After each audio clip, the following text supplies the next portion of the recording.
भाई ये दोनों अकेले अकेले चाय पी रहे हैं, अभी खाना खाया, बिरयानी बिरयानी जम के जो है ना अकेले अकेले जो है ना चाय पी रहे हैं। ये शहजाद भाई हो गए और ये मदनी भाई हो गए। अच्छा, ये इलाका दुबई का है ना? ये चाय का प्याला कितने का है? 120। कराची में कितने का है? 60 का मिलता है वहाँ, और पंजाब में 30 का। ये आप लोग दुबई में आया हुआ है, किधर आया हुआ है? ऐसे ना मदनी, दुबई में आया हुआ है ना आप लोग? जबरदस्त। भूख तो नहीं लग रहा अभी? पक्की बात है। हाँ भाई, आपको लग रहा है भूख? और क्या चाहिए? कराची चाहिए।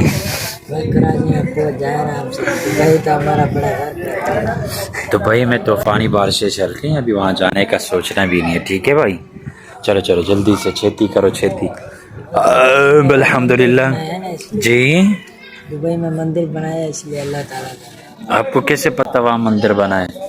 और टिकटॉक पर वीडियो देखा। अच्छा, टिकटॉक आप देखते हैं? बड़े बदमाश आदमी। हाँ, आपको भी पता है क्या हुआ दुबई में? क्या हुआ?